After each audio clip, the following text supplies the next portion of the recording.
श्री गुरुवे नमः।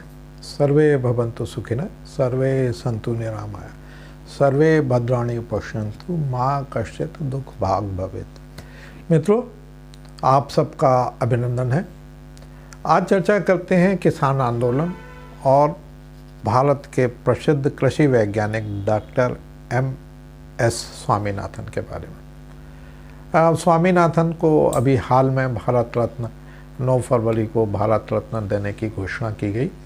तो ये स्वामीनाथन क्या थे और स्वामीनाथन ने ऐसे क्या काम किए जिसकी वजह से उनको भारत रत्न दिया जा रहा है, और स्वामीनाथन आयोग क्या था, कब गठित हुआ, स्वामीनाथन आयोग की रिपोर्ट क्या है, और किसान क्या आंदोलन कर रहे हैं और किसानों की मांगें कहाँ तक जायज़ हैं, इस सब पर आज मैं विस्तार से चर्चा करता हूं। तो पहले बात करते हैं स्वामीनाथन जी की।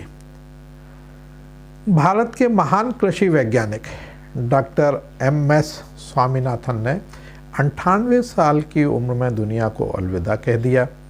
उनकी मृत्यु 28 सितंबर 2023 को हो गई। अब केंद्र सरकार ने उन्हें भारत रत्न से सम्मानित किए जाने का ऐलान किया। प्रधानमंत्री नरेंद्र मोदी ने खुद एक्स पर पोस्ट करते हुए इसकी जानकारी दी। भारत में हरित क्रांति के जनक, देखिए ध्यान दीजिए इस बात पर, भारत में हरित क्रांति के जनक डॉक्टर मनकोम्बु संबाशिवन स्वामीनाथन को पद्म भूषण अवार्ड से सम्मानित किया जा चुका है। एम.एस. स्वामीनाथन को लोग ग्रेन गुरु से लेकर प्यार से एम.एस.एस. भी कहा करते थे।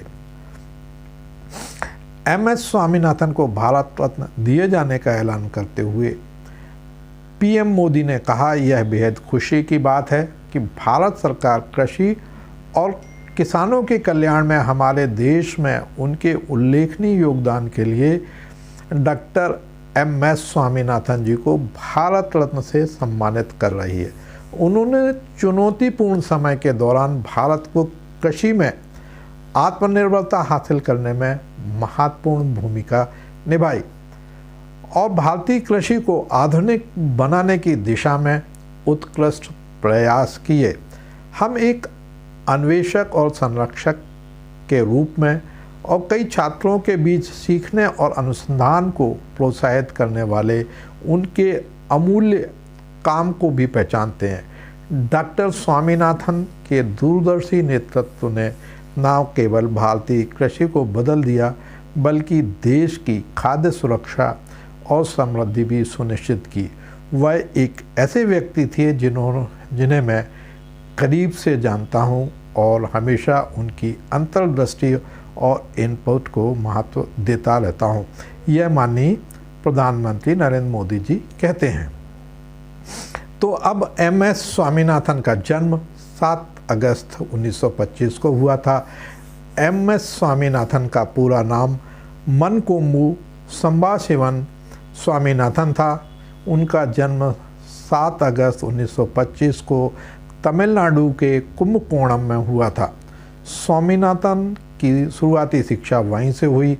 उनके पिता M.K. संबाशिवन एक मेडिकल डॉक्टर थे और उनकी माँ पार्वती थंगमल थी।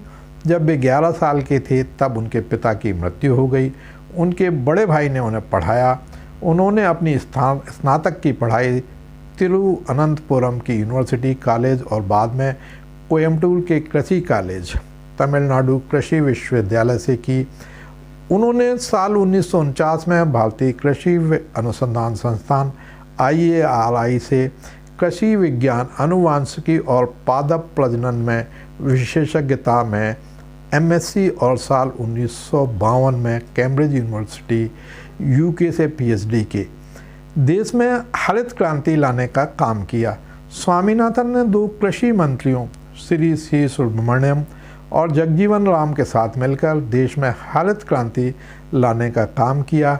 हरित क्रांति एक ऐसा कार्यक्रम था जिसने केमिकल जैविक तकनीक के उपयोग से धान और गेहूं के उत्पादन में भारी इजाफा लाने का मार्ग प्रशस्त किया। उन्हें भारत में हरित क्रांति के जनक के रूप में जाना जाता है।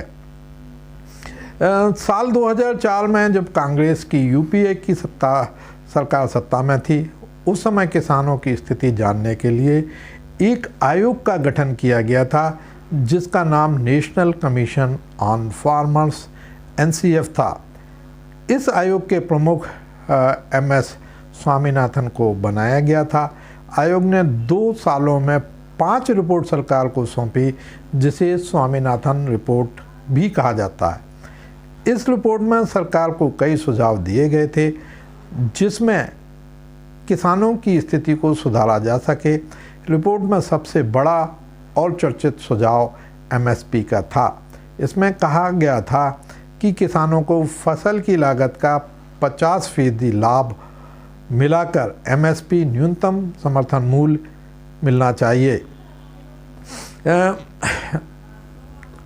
स्वामीनाथन जी कई सम्मान से नवाजे जा चुके हैं। स्वामीनाथन को 1987 में कृषि के क्षेत्र में नोबेल पुरस्कार कहे जाने वाले प्रथम खाद्य पुरस्कार मिला था। उन्हें पद्मश्री, पद्म भूषण और पद्म विभूषण तक से सम्मानित किया गया था। कृषि के क्षेत्र में स्वामीनाथन को 40 से अधिक पुरस्कार मिले थे। डॉक्टर MS स्वामीनाथन को दुनिया भर के विश्वविद्यालयों से 81 डॉक्टरेट उपाधियां मिली। डॉक्टर स्वामीनाथन 2007 से 2013 तक राज्यसभा के सदस्य भी रहे और उन्होंने यहाँ भी खेती किसानी से जुड़े कई मुद्दों को उठाया। स्वामीनाथन ने अपने कार्यकाल के दौरान कई प्रमुख पदों को संभाला। वे भारतीय कृषि अनुसंधान संस्था के निर्देशक 1961 से 1972, ICAR के महानिर्देशक और कृषि अनुसंधान एवं शिक्षा विभाग के सचिव 1972 से 1979, कृषि मंत्रालय के प्रधान सचिव 1979 से 1980 तक नियुक्त किए गए थे। जानते हैं प्रधानमंत्री नरेंद्र भाई मोदी ने 9 फरवरी को, जो हरित क्रांति के जनक हैं स्वामीनाथन को, उनके गेहूं और भारत रत्न दिया गया। उन्होंने गेहूं और चावल की कुछ उन्नत किस्में जो पंजाब में तैयार की थी, पंजाब हरियाणा ने तैयार की थी, जिसकी वजह से गेहूं का उत्पादन काफ़ी बढ़ गया था। देश के लिए खाद्य सुरक्षा भी सुनिश्चित की। उन्हें एक ऐसे व्यक्ति के रूप में भी जाना जाता है जिसने भारत को भूख के ट्रैप से बाहर निकाला। इसके अलावा उन्हें भारत में कृषि की प्रोडक्टिविटी बढ़ाने के लिए एक रिपोर्ट पेश की थी जिसे स्वामीनाथन रिपोर्ट कहा जाता है, जो आज तक लागू नहीं की गई। क्या है स्वामीनाथन रिपोर्ट? देखिए, आप जानना चाहते हैं स्वामीनाथन रिपोर्ट क्या है, जो आजकल किसान आंदोलन चल रहा है, उसमें बार बार आप टीवी में देखते हो स्वामीनाथन रिपोर्ट लागू की जाए। तो स्वामीनाथन रिपोर्ट क्या है? प्रोफेसर MS स्वामीनाथन की अध्यक्षता में 2004 में, पहले भी मैंने बताया, राष्ट्रीय किसान आयोग का गठन किया गया था।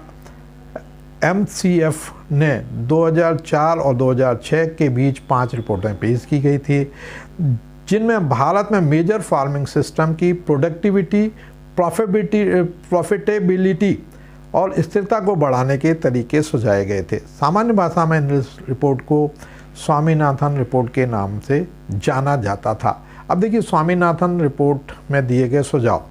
पहला सुझाव था उनका, देश में खाद्य और न्यूट्रिशन सिक्योरिटी के लिए रणनीति बनाई जाए।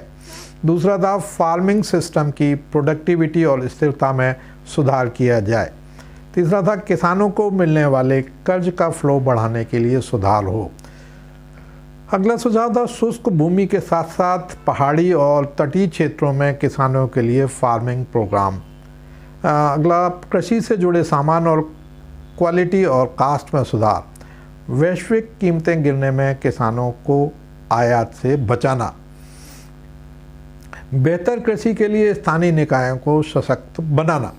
अब हम बताते हैं कि MSP क्या है। MSP जो है C2 प्लस 50% का फार्मूला। इसके अलावा उन्होंने किसानों की फसल के लिए न्यूनतम समर्थन मूल्य सुनिश्चित करने का सुझाव भी दिया था। इसे C2 प्लस 50% फार्मूला भी कहा जाता है। रिपोर्ट में किसानों को उनकी फसल की औसत लागत से कम 50% अधिक एमएसपी देने का सुझाव दिया था, जो अब तक अभी लागू किया गया। स्वामीनाथन रिपोर्ट की सिफारिशों को राष्ट्रीय किसान नीति 2007 में शामिल नहीं किया गया था। उस समय केंद्र में मनमोहन की सरकार थी। हालांकि रिपोर्ट पेश किए जाने के बाद मनमोहन सिंह की सरकार 8 साल सत्ता में रही।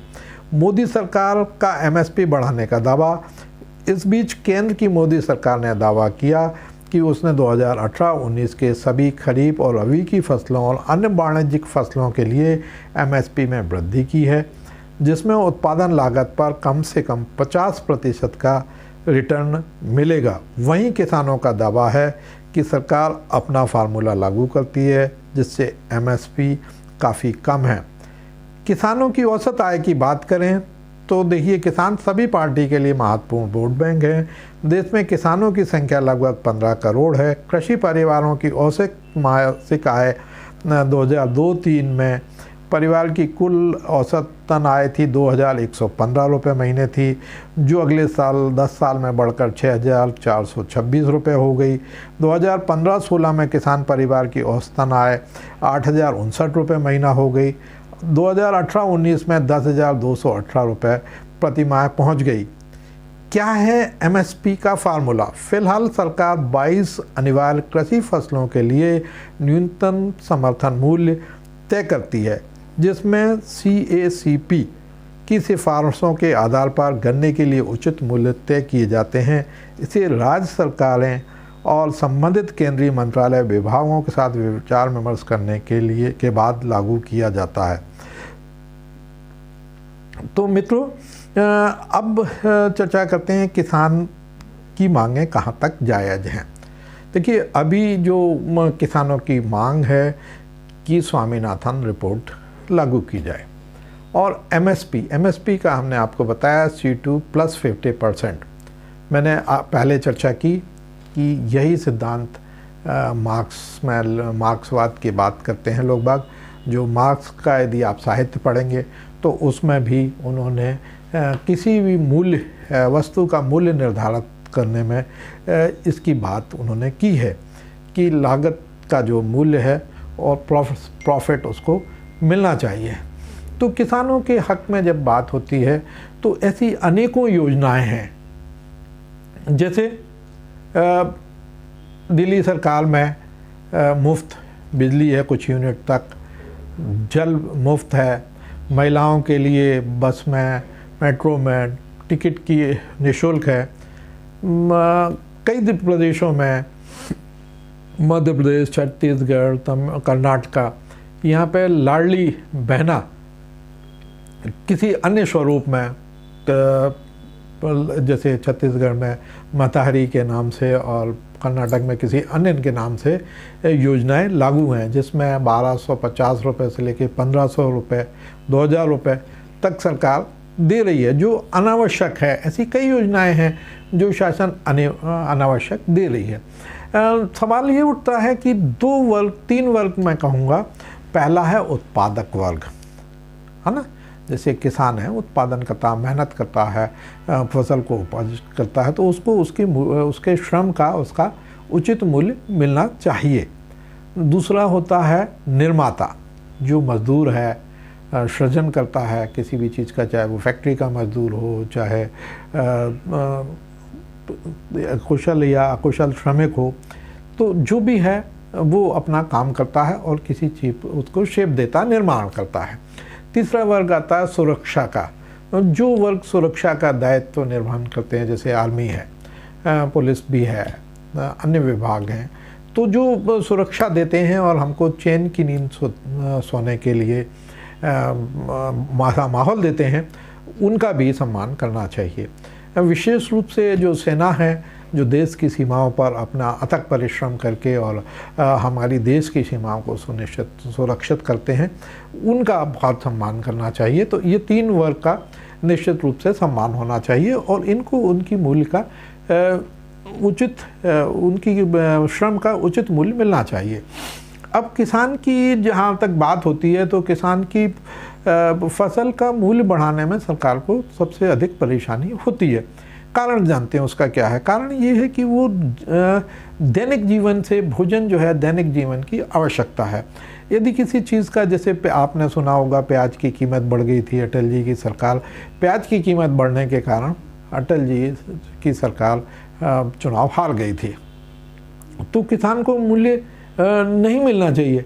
वहीं आप देखें, यदि आप एक कपड़ा लेने जाते हैं तो कपड़े की कीमत, एक शर्ट यदि आप अच्छे शोरूम में चले जाते हैं तो आपको 5,000, 7,000, 10,000 रुपये, और वही चीज़ यदि आप ऑर्डनरी दुकान से लेते हैं तो 1,000 रुपये, 1,500 रुपये। तो एक टैग लगा के यदि किसी ब्रांड का टैग लग जाता है तो उसकी कीमत कितने गुने, हजारों गुने तक बढ़ जाती है।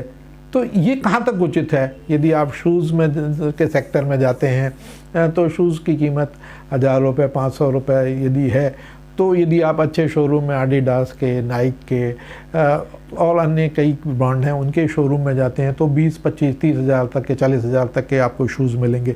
उसकी उत्पादन की कास्ट लागत हो सकती है 1,000 रुपये भी ना हो, तो ये कितने गुने बेचते हैं। तो शासन को यहाँ भी ध्यान देने की आवश्यकता है।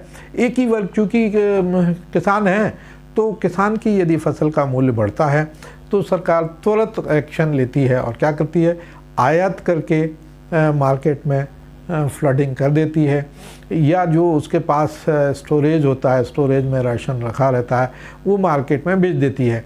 तो किसान की उपज का उसको मूल्य नहीं मिल पाता। कई बार बढ़ता है, यदि गेहूं की कीमतें बढ़ गई तो वो जो गोदामों में रखा माल है वो लाके मार्केट में 19 रुपये का खरीदा 25 रुपये में बेच देते हैं। तो उससे क्या होता है कि रेट जो है नियंत्रित रहता है। तो सरकार बहुत प्रयास करती है रेट के नियंत्रण करने के लिए, और ये देखा गया है किसान को उसकी मेहनत का, उसकी उपज का सही मूल्य नहीं मिलता। यही कारण है कि किसानों की स्थिति बहुत अधिक खराब है। आप कंपेयर करके देख लें, एक समाज सेवी को हम यदि ले लें, समाज सेवी एक विधायक है या एक सांसद है, यदि हम इनको समाज सेवी कहें तो इनकी वेतन कितनी है, 2 लाख 3 लाख रुपए वेतन है। और यदि 20 साल तक यदि वो रहा है और उसने जब 20 साल पहले चुनाव लड़ते समय अपना प्रॉपर्टी का डिटेल दिया था, उसका आप आकलन कर लें, और यदि 20 साल और 25 साल बाद जब वो चुनाव लड़ता है या वो मंत्री रह गया है, तो उसकी कीमतें मतलब लाख क्या कहूँगी, करोड़, लाखों गुना, लाख गुना तक उसकी संपत्ति बढ़ जाती है। और किसान यदि 20 साल बाद बात करें तो किसान देखने में आता है कि वहीं का वहीं रहता है ना। किसान की स्थिति वही की वहीं रहती है। 5 एकड़ का किसान है तो 6 एकड़ करने में उसकी पूरी ज़िंदगी निकल जाती है, और वो बमुश्किल से पैसे बचा के एक टाइम खाना खा के सब्जी नहीं लेगा, और जो सबसे घटिया किस्म का जो अनाज होता है जिसको मटियाल धो के और बीन के वो अपना जीवन वो अपना खाता है, और अच्छी उपज जो होता है, अच्छी जो फसल होती है उसको मार्केट में बेच देता है। तो ये एक मिराकिल तो सिर्फ समाज सेवियों के साथ ही हो सकता है, विधायक मंत्री के साथ हो सकता है कि उसकी प्रॉपर्टी लाख 10 लाख गुना बढ़ गई, मगर ये आम आदमी के लिए संभव नहीं है, किसान के लिए ये संभव नहीं है। व्यापारी की उसकी बढ़ सकती है, व्यापार की, कोई प्रॉपर्टी ब्रोकर है तो वो उसकी सीमा ही नहीं है। हाँ, कोई धंधा करता है तो उसकी व्यापार में उसको कई गुना प्रॉफिट हो जाता है, परंतु किसान के साथ ऐसा नहीं है। किसान की आज भी स्थिति बहुत ख़राब है। तो मैं इस तरह के जो पंजाब हरियाणा वाले जिस तरह से हड़ताल करते हैं, दिल्ली में आके उधम करते हैं, उस तरह के आंदोलन का मैं समर्थन नहीं करता, मगर मैं इस बात का ज़रूर समर्थन करता हूं कि स्वामीनाथन रिपोर्ट को लागू करना चाहिए। शासन को इस पर गंभीरता से विचार करना चाहिए, और यदि कभी थोड़े बहुत मूल्य बढ़ते भी हैं तो शासन को एमएसपी के ऊपर के जो मूल्य बढ़ते हैं तो वहाँ पर भी एकदम से प्राइस कंट्रोल करने की कोशिश नहीं करना चाहिए। जो सक्षम है वो उसमें स्वतंत्र रूप से खरीदें। सरकार तो जो सक्षम नहीं उनको मुफ्त गेहूं दे रही है ना, मुफ्त अनाज दे रही 35 किलो, तो उसके लिए हम विरोध नहीं करते कि भाई आप दें, मुफ्त दें, मगर जो सक्षम है वो अधिक दर पे खरीद लें। अब आप देखिए, एक छोटी सी बात बताता हूँ कि 20 रुपये किलो, 19 रुपये किलो गेहूँ खरीदते हैं, और मार्केट में 100 रुपये, 150 रुपये, 60 रुपये किलो आटा मिलता है अलग अलग ब्रांड का, तो उसमें कितने गुना बढ़ गया ये भी आप देखें। तो इस तरह से सरकार को ध्यान देना चाहिए। मैं तो यही कहूँगा कि शासन की यही निवेदन है कि शासन से निवेदन है कि किसानों की मांग पर सहानुभूतिपूर्वक विचार करते हुए और उनकी लागत को कम करते हुए उनको लाभ अवश्य पहुंचाना चाहिए। उनका कर्ज, बड़े बड़ी कंपनी उसके कर्ज माफ़ किए जाते हैं, तो कम ब्याज पर कर्ज उपलब्ध कराएं, क्योंकि किसान बिना कर्ज के नहीं चल पाता है, उसके ऊपर कर्ज का बोझ रहता है, हर तरह की समस्याएं रहती हैं। तो इस ओर शासन को ध्यान अवश्य देना चाहिए और ये भी देखना चाहिए कि जिनको चुन के जाते हैं और जो उनके सेवक कहलाते हैं वो उनका शोषण ना करें। इस तरह की चीज़ें शासन को अवश्य ध्यान देना चाहिए। मित्रों, किसान हमारा उत्पादक वर्ग है और उसका हमें सदैव आदर करना चाहिए। जो भी उत्पादन करता है उसके लिए मैं नमन करता हूँ और उसकी मेहनत को मैं नमन करता हूँ। तो आप सब आशा करता हूँ इससे सहमत होंगे। इसको अधिक से अधिक शेयर करें। जय हिंद, जय भारत।